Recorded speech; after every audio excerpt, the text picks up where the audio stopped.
पुरुषमेकं तारयितुम् अवतीर्णं निखिलमानवकुलं धृतसहजसमाधिमानन्दघनमूर्तिं प्रेमविगलितरूपं विश्वगुरुं त्वां नमामि।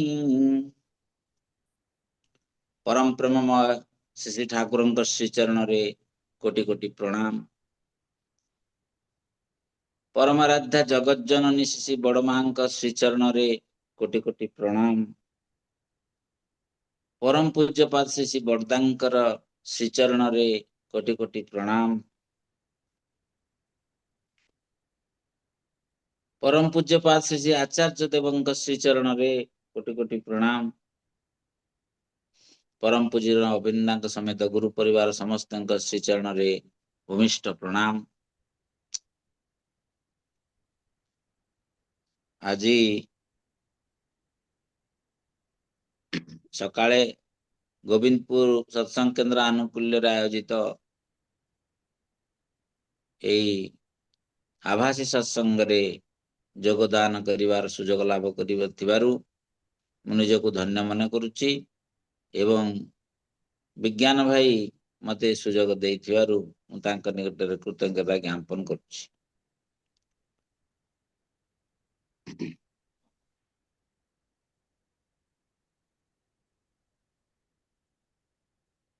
केते जन्म जाइची केते जन्म जीव।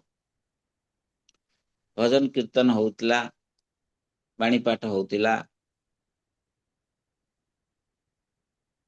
एवं स्वास्थ्य सदाचार सूत्र पाठ होइची, प्रार्थना नाम जप इत्यादि अति सुंदर भाव रे समापित होइची। जो मानक सक्रिय सहयोगिता सहभागिता एवं संयोजना रे व्यवस्थापना रे आज ये सत्संग अत्यंत मंजुल हो उठी। सेमानक प्रति प्रत्येककर शांति स्वस्ति सुदीर्घ जीवन श्री श्री ठाकुरंकर श्री चरण रे मु प्रार्थना निवेदन करुच्ची।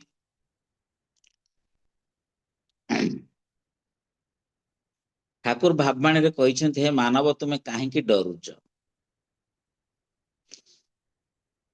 हे मानव तुमे काहेकि डरुच, अविराम नाम निय, तुमर किछि चिंता नाही, मोर ही डर रे अग्नि प्रज्वलित होता है, सूर्य आलोक ताप देता है, इंद्र वायु मृत्यु निज निजर कार्य करिथांती, मोर शरणागत भक्तर छाई को मध्य स्पर्श करिवार शक्ति कहा पाखरे नाही, अधिक कौन नित्य देहधारी भक्तर नाश मु करि पारे नाही, मोर सुदर्शन चक्र सर्वदा भक्तर रक्षा करिथाए, कौन से कथा सुनो नाही, कहा पाई भाव नाही, निर्भय होई उच्च कंठरे नाम निय, मु कली जुगरे नाम रूप रे आसी अछि, नाम निय, तुमर सबु भार मु नेई सारिछि, डर नाही डर नाही डर नाही। पुण्यपोथी तेबे ये जो केते जन्म जाइछि केते जन्म जीव, किंतु आमे जेतेबेले जन्म रे जन्म हेई पड़िचे दुख कष्ट तो रहिबो, खाल टिप रहिबो, उत्थान पतन रहिबो, किंतु यदि एक्सिस टा ठीक नथिबो ताहले किंतु आमे बांतालिया हे जिवा। जेमती शगड़र चक्कटा गोटे ता भितर गोटे एक्सिल रही अनिकलिट दिया होउची, तेणु सी आउ चकटा घुरुची, यदि सेटा नथांता ताले चकटा घुरी चली परिबनी, तार यूजफुल हे परिबनी, बांतालिया हे कि चक्कर चक बाहरी जीवो एवं गाड़ीटी गड़ी पड़िबो। आम जीवन टा गोटे पुरुषोत्तम सेवारे बा तांको सहित युक्त हबारे जो आमे तांको सहित लागिचे एक्सिल रे तांको एक्सिस करिगिरी किल केंद्र करी जाऊ कहंती, सेटा गोटे महाभाग्यर कथा। कारण सब उत्थान पतन सत्वे मध्य आमर बैलेंस टा ठीक रही थाए। बैलेंस होची गोटे बड़ जिंस। आम भितर अनेक संभाव्यता अच्छी, से संभाव्यता ईश्वर सेवारे विनियोग हवा दरकार व्यक्तिगत स्तर रे, एवं ईश्वर ईश्वर जेहेतु सबु किछि, ତେଣୁ ତାଙ୍କର ସବୁ କିଛିର ସେବାରେ ବି ନିୟୋଜିତ କରିବା ନିଜକୁ, ସେ ବି ଈଶ୍ୱର ସେବା। ତା ଦ୍ୱାରା କଣ ହୁଏ ନା, ଆମେ ବୃତ୍ତି ପ୍ରବୃତ୍ତିର ଯୋଉ ଏସେଣ୍ଟ୍ରିସିଟି ବା ବିକେନ୍ଦ୍ରିକତା ରହିଛି ସେଥିରୁ ମୁକ୍ତି ପାଇ ସୁକେନ୍ଦ୍ରିକ ତାତ୍ପର୍ଯ୍ୟରେ ଭଜନ ସନ୍ଦୀପନାର ସହିତ ସେବା ପ୍ରାଣ ହେଇକିରି ପାରସ୍ପରିକ ସେବା ବିନିମୟ ମାଧ୍ୟମରେ ଆମେ ଯଦି ଗୋଟେ ସମାଜ ସୃଷ୍ଟି କରିପାରୁ, ଆମର ବ୍ୟକ୍ତିଗତ ଜୀବନରେ ହଉ, ଦାମ୍ପତ୍ୟ ଜୀବନରେ ହଉ, ପାରିବାରିକ ଜୀବନରେ ହଉ, ସେଇଟା ଆମର ବଞ୍ଚିବା ବଢିବାକୁ ସ୍ୱଚ୍ଛନ୍ଦ ଏବଂ ସଲିଳ କରିବ। ଯିଏ ଗୀତ ଗାଉଛି ତାର ଗୋଟେ ଇନଷ୍ଟିଂକ୍ଟିଭ ପସିବିଲିଟି ଅଛି, ସେ ଗୀତ ଗାଉଛି, କିନ୍ତୁ ମୋର ଗଳା ଖରାପ କହିକିରି ବନ୍ଦ ମାନେ କହିବାଟା ବେଶୀ ଭଲ ନୁହଁ। ଗଳା ଖରାପ ହେଇଥାଇପାରେ, କିନ୍ତୁ ସେଇ ଗଳା ଖରାପ ସହିତ ଯଦି ଗୀତ ବୋଲାଯାଏ, ସିଏ ମଧ୍ୟ ଅସମ୍ଭବ ଗୀତ ବୋଲା ହେଇପାରେ। ଅନେକ ଲୋକ ଗଳା ଭଲ ଥାଇକି ମଧ୍ୟ ସେତେ ଗୀତ ବୋଲି ପାରିବେନି।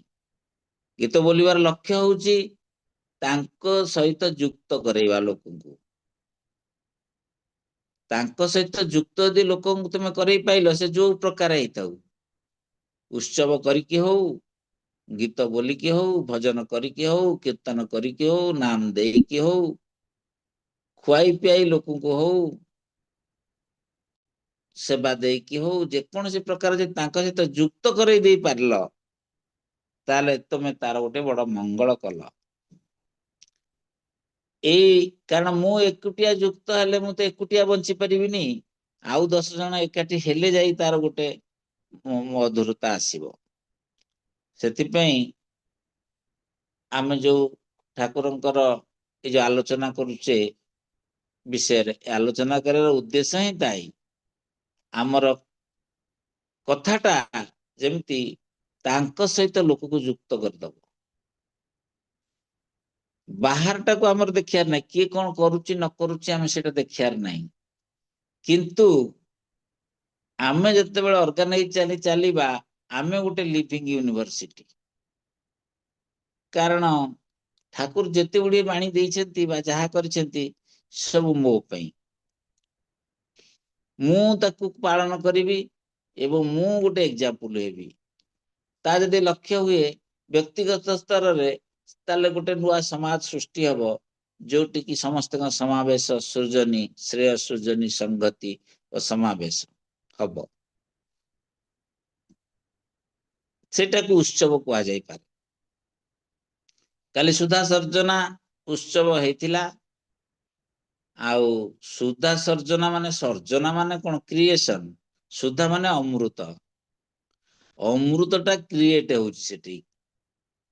ଯେତେବେଳେ ମଣିଷ ଧୃତି ଆସିଯିବ ବା ଧର୍ମ ଆସିଯିବ, ବୃତ୍ତି ପ୍ରବୃତ୍ତି ଗୁଡା ନିୟନ୍ତ୍ରିତ ହେଇଯିବେ ଏବଂ ସବୁ ଇଷ୍ଟମୁଖୀ ହେଇଯିବ, ଅହଂମୁଖୀ ସ୍ୱାର୍ଥମୁଖୀ ନ ହେଇକିରି ପରାର୍ଥମୁଖୀ ହେଇଯିବ, ଇଷ୍ଟମୁଖୀ ହେଇଯିବ, ଅନ୍ୟର ଇଚ୍ଛା ପୂର୍ଣ୍ଣ କରିବାରେ ବ୍ୟୟିତ ହବ, ସେତେବେଳେ ସୁଧା ସୃଜିବ ବା ସୁଧା ସର୍ଜନା, ସୁଧା ସର୍ଜନା ଉତ୍ସବ। ବୋଧ ହୁଏ ଅନେକାଂଶରେ ଆଚାର୍ଯ୍ୟଙ୍କ ଆଶୀର୍ବାଦରେ, ପୂଜ୍ୟ ନବୀନଙ୍କ ପ୍ରେରଣାରେ କାଲି ସୁଧା ସର୍ଜନା ଉତ୍ସବ ମହାସମାରୋହରେ ପାଳିତ ଭୁବନେଶ୍ୱରରେ ହେଇଛି। ବାଲିଯାତ୍ରା ପଡିଆରେ ଆଶାତୀତ ଲୋକଙ୍କର ସମାବେଶ ହେଇଥିଲା। ପୋଲିସ ଆଡମିନିଷ୍ଟ୍ରେସନ ମଧ୍ୟ ଏତେ ଆଶା କରିନଥିଲେ ଏତେ ଲୋକ ହେବେ ବୋଲି। ସେମାନେ କିନ୍ତୁ ଟ୍ରାଫିକ ନିୟନ୍ତ୍ରଣ, ଲୋକ ନିୟନ୍ତ୍ରଣ, ରାସ୍ତା ନିୟନ୍ତ୍ରଣ ସବୁ କରିଛନ୍ତି। ତାଙ୍କର ସହଯୋଗ ବହୁତ ରହିଛି। ଆଉ ଏମିତି କୌଣସି ଲୋକ ଗୋଟେ ଖାଇନି ପଳେଇଛି ଏମିତି ମୁଁ କାହିଁ ଦେଖିପାରିନି, ବା ଆମେ କେହି ଦେଖିପାରିଲୁନି। ଏବଂ ସମସ୍ତେ ଖାଇ ପ୍ରସାଦ ପାଇବାର ସୁଯୋଗ ପାଇଛନ୍ତି। ପାଣି ସୁବିଧା ହେଇଛି। ଅତିଥି ସତ୍କାର ପାଇଁ ସ୍ୱତନ୍ତ୍ର ବ୍ୟବସ୍ଥା କରାହେଇଥିଲା। 7-8ଟା ମଣ୍ଡପ ହେଇଥିଲା। କୋଉଥିରେ ମାତୃ ମଣ୍ଡପ, କୋଉଟା ଭାତୃ ମଣ୍ଡପ, କୋଉଠି ଓକିଲ ମାନଙ୍କର ମଣ୍ଡପ, ଆଉ ଗୋଟେ ଡାକ୍ତର ମଣ୍ଡପ। ମାନେ ତାର ଉଦ୍ଦେଶ୍ୟ କଣ? ତାର ଉଦ୍ଦେଶ୍ୟ ହଉଛି ଯୋଉ ଓକିଲ ମାନେ ସବୁ ଆଜିକାଲି ସବୁ ସତଟା ସବୁବେଳେ ଦବି ଯାଉଛି। ଜଜକୁ ଲାଞ୍ଚ ଦେଇଦେଲେ ଓକିଲ କ୍ଲାଏଣ୍ଟଠୁ ନେଇକିରି, ଜଜ ଯଦି ତା ସେଇ ଅନୁସାରେ ଭର୍ଡିଟି କାଢି ଦଉଛି, ତାହେଲେ ସତଟା ଆଉ ପ୍ରତିଷ୍ଠା ହେଇପାରିଲା କି? ସୁପ୍ରିମକୋର୍ଟ ନାହିଁ ବୋଲି ମୁଁ କହୁନି, ସମ୍ବିଧାନ ନାହିଁ ବୋଲି ମୁଁ କହୁନି, କିନ୍ତୁ ସତଟା ପ୍ରତିଷ୍ଠା ହେଇପାରିଲାନି। ତାହେଲେ ସତଟା କଂସ ଦାଉରେ ଦବିକିରି ମରି ମୃତ୍ୟୁ ମୁଖରେ ପଡି ଯାଉଛି। ତେଣୁ ତାକୁ ଜୀବନକୁ ପ୍ରତିଷ୍ଠା କରିବା ପାଇଁ ମାନେ ଇଷ୍ଟ ପ୍ରତିଷ୍ଠା କରିବା ପାଇଁ ଆଚାର୍ଯ୍ୟଙ୍କ ବର୍ତ୍ତମାନ ନିର୍ଦ୍ଦେଶ ହଉଛି ଓକିଲ ମାନେ ଟିକେ ଫ୍ରି ସର୍ଭିସ ଦିଅନ୍ତୁ। କୋର୍ଟ ଫୋର୍ଟରେ ନିଜର ଓକିଲାତି କରି ମୋଟେ ପଇସା ନିଅନ୍ତୁନି ଲୋକଙ୍କଠୁ। ଯୋଉମାନେ ମାନେ ଅସୁବିଧାରେ ପଡିଛନ୍ତି, ତାଙ୍କୁ ନ୍ୟାୟ ମିଳୁନି, ସେଇମାନଙ୍କୁ ଆଜିକାଲି କଷ୍ଟଲି ହେଇଗଲାଣି ମାନେ ନ୍ୟାୟ। ଆଉ ଏତେ ପେଣ୍ଡେନ୍ସି ଯେ କୋର୍ଟରେ ମାନେ 20 ବର୍ଷ ଲେଖା ଗୋଟେ ଗୋଟେ କେସ୍ ଯାଉଛି। ଆଉ ନ୍ୟାୟ କଣ ମିଳିବ? ଜୀବଦଶାରେ ମିଳିବାର ସମ୍ଭାବନା ନାହିଁ।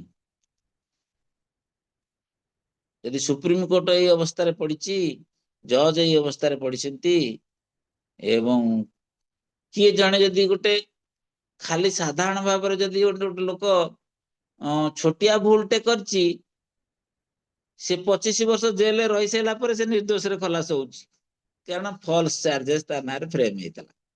ତାହେଲେ ଆମ ସିଷ୍ଟମ ତାହେଲେ କୋଉ ଭଳି ଗତି କରୁଛି? ତାହେଲେ ସତକୁ ପ୍ରତିଷ୍ଠା ଯଦି କରା ନଯିବ, ଏଇ ମଣିଷ ଟା କେମିତି ଭଲରେ ରହିବ ଏଇ ତ ଠାକୁରଙ୍କର ଚିନ୍ତା। ସେ ତାଙ୍କର ନିଜସ୍ୱ ୱେରେ ବାଟ ବତେଇଛନ୍ତି, କିନ୍ତୁ ଆମେ ତାକୁ ଯେତିକିଟା ମାନି ପାରିବା, ଆମେ ସେତିକି ଆଶୀର୍ବାଦ ଲାଭ କରିବା।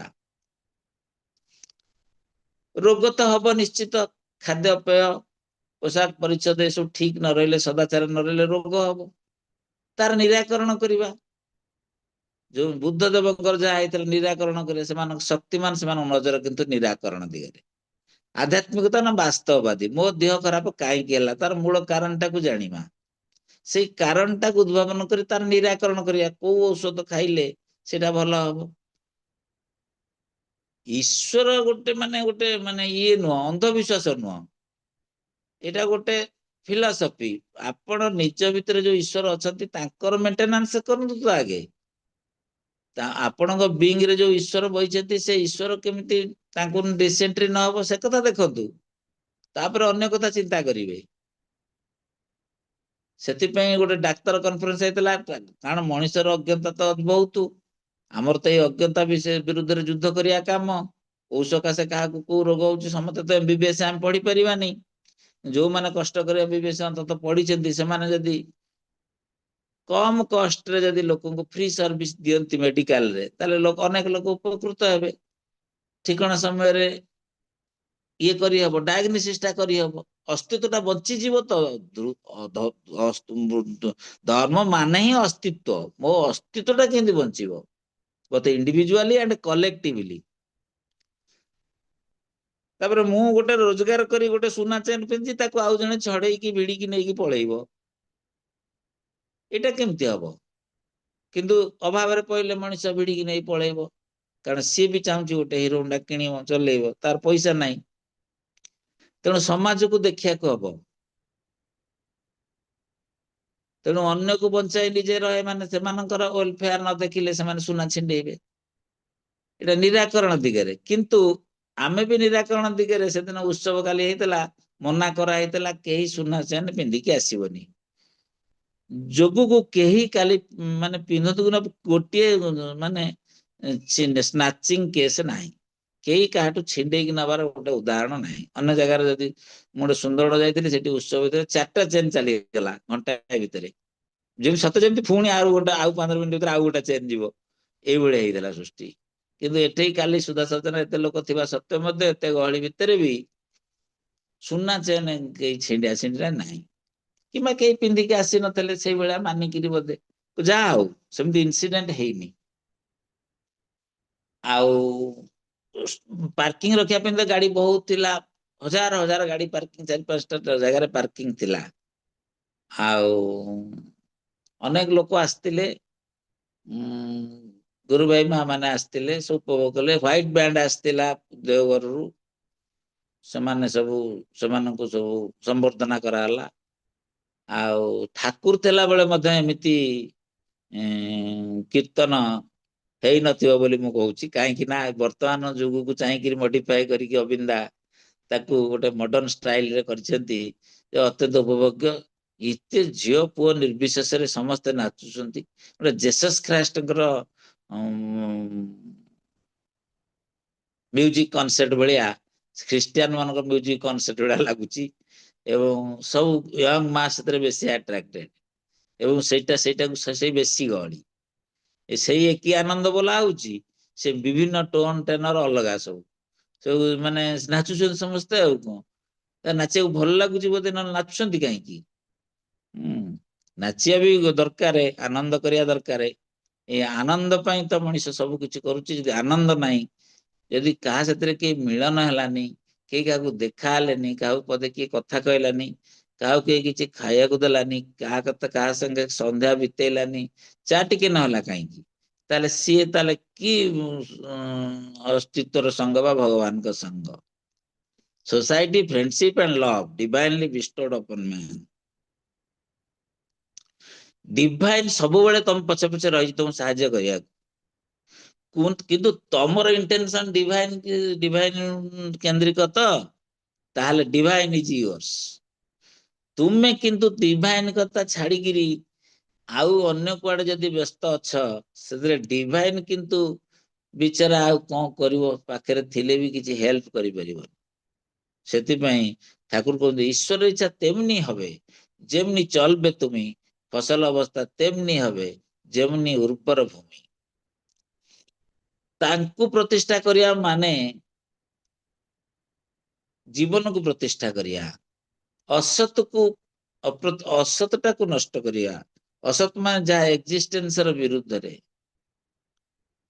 ଠାକୁରଙ୍କୁ ପଚାରିଲେ ଠାକୁର କହିଲା ତୁ ପ୍ରତିଷ୍ଠିତ ହେଲେ ମୁଁ ପ୍ରତିଷ୍ଠିତ ହେବି ତୁ ତୋର ଜୀବନରେ ନୀତିବିଧି ମାନିକି ନିଷ୍ଠାନନ୍ଦିତ ନିଷ୍ଠା ଆନୁଗତ୍ୟ କୃତି ସମ୍ବେଗର ସହିତ କୃତି ଦୀପନ ନେଇ ଯଦି ଜୀବନରେ ସକ୍ସେସଫୁଲ ହେଉ ଏବଂ ଭଗବାନଙ୍କ ଆଶୀର୍ବାଦରେ ସୁଖ ଐଶ୍ୱର୍ଯ୍ୟ ଲାଭ କରୁ ତାହେଲେ ସେଇଟା ହିଁ ଠାକୁରଙ୍କର ହଉଛି ପ୍ରତିଷ୍ଠା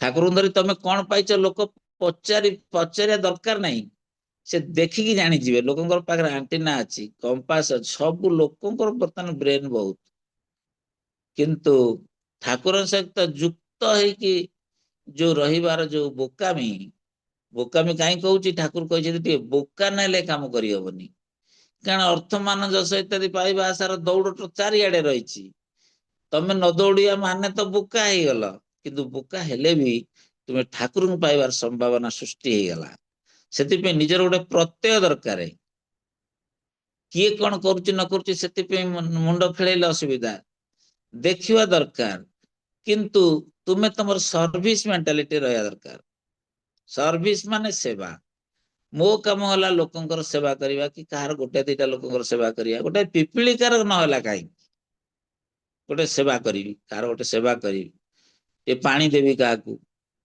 ଠାକୁର ତ ସେବା କରୁଛନ୍ତି କାଲି ସେ ଖାଇବା ଭିତରେ ରାତିରେ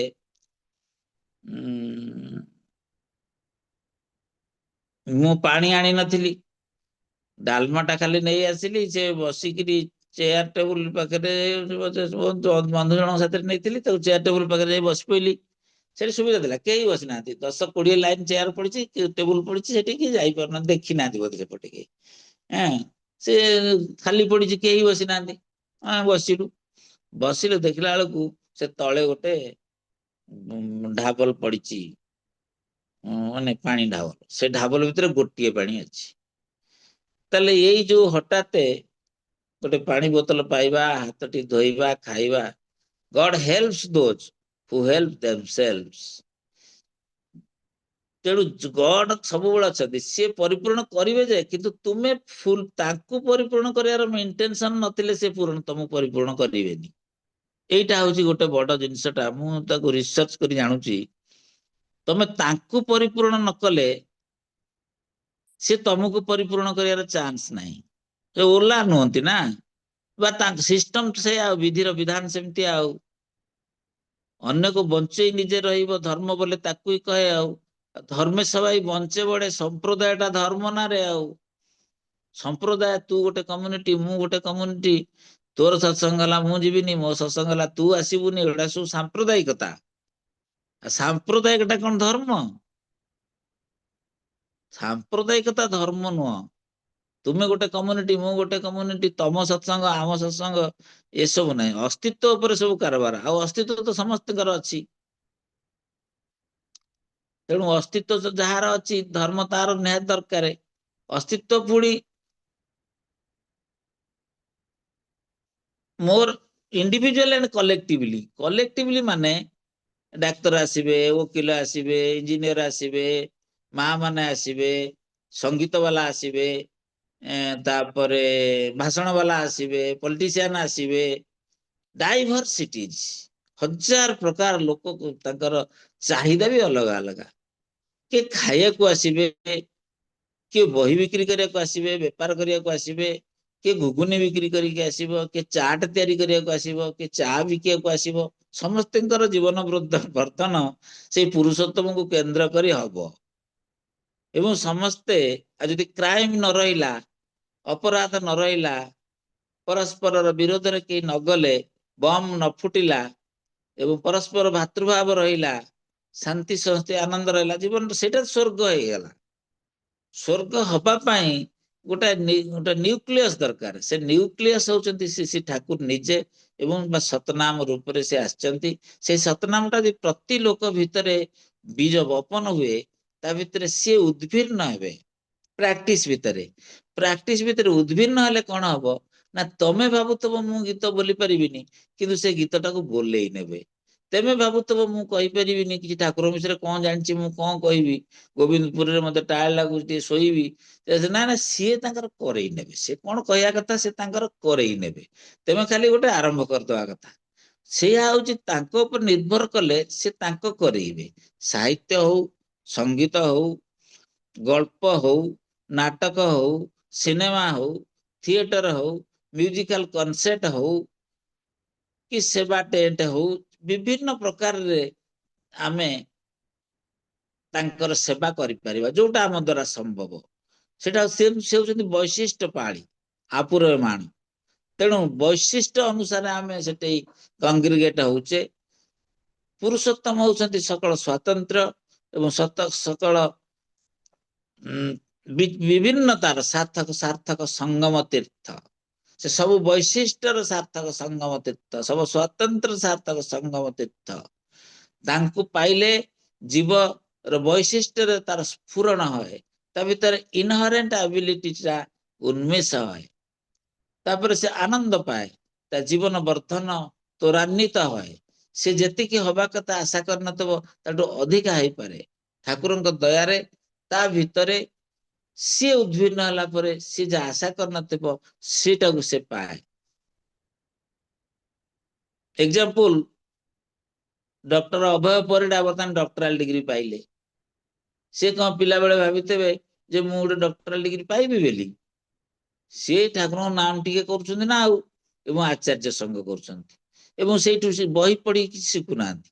से आचार्य संघ करूछंती एवं ता ना कोन सेवा करूछंती आउ नाम करूछंती, उसाय निसाय मंत्र साधन करूछंती। तले एई गोटे कले आचार्य संघ कले, जहाँ शुणिले बुझिले से अनुसार निजକୁ चलेले। बही गुड़ा पढ़नांती। बही पढ़ले जे बहुत ज्ञान हो सेमती महामूर्ख यदि ठाकुर सहित युक्त होगा सी महापंडित। महापंडित जदि 1000 बही पढ़ी आचार्य संघ कलानी कि प्रेजेंट पुरुषोत्तम अवज्ञा कला, सी महाशून्य ध्वंस हो।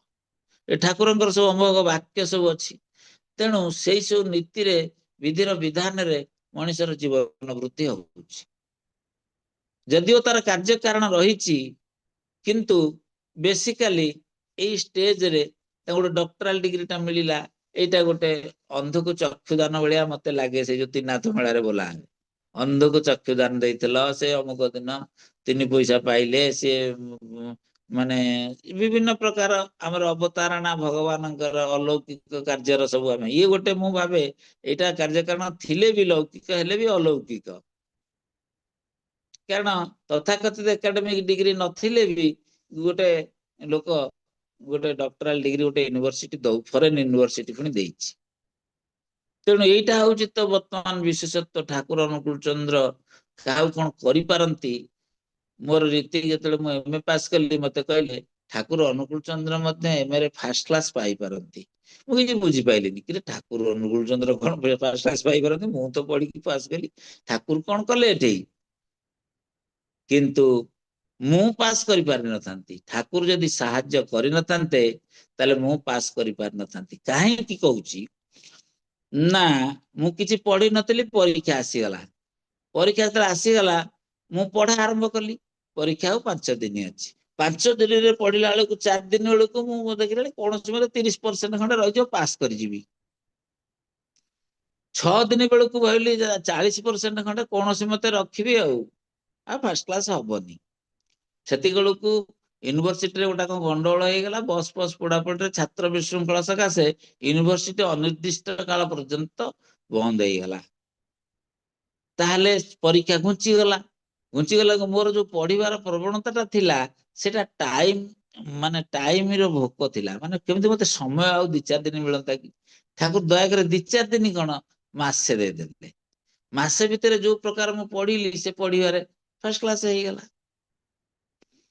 ତେଣୁ ଏସବୁ ଠାକୁରଙ୍କ ଦୟା ନହେଲେ, ତମ ପରିବେଶ ପରିସ୍ଥିତି ତମକୁ ସପୋର୍ଟ ନ କଲେ ତମେ ବି ଉଠି ପାରିବନି।